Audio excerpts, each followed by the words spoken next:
Now that the pulls are made and we're happy with where the panel's at, we need to go ahead and remove the glue tabs that are on there. To do that, we're going to leave the pressure onto the pull bar after we completed it, and we're going to use the same 91% alcohol that we used at the beginning to clean the panel. Now we're going to use that to release the glue on the tabs themselves. So we're going to make a couple sprays around the perimeter.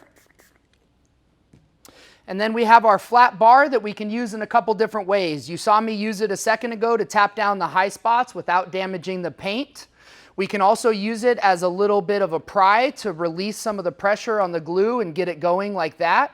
Or we can actually put glue onto that, glue it to a panel, and make a pull on the edge of it sideways like that. So it really works nice as a multi-tool. But let's go ahead and get the glue off. So now that the tabs are off, we can pull the pull bar off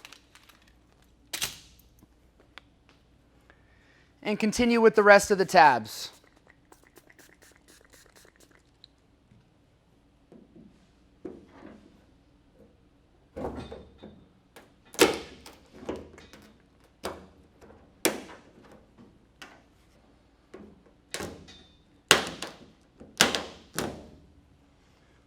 After we remove all of the tabs from the panel itself, now we can remove the glue from the pull tabs. This makes it so that we can use the same tabs over and over again, and they come out just like brand new. So we're going to use the same 91% cleaner, just give it a couple sprays around the edges, which is going to allow the glue to loosen up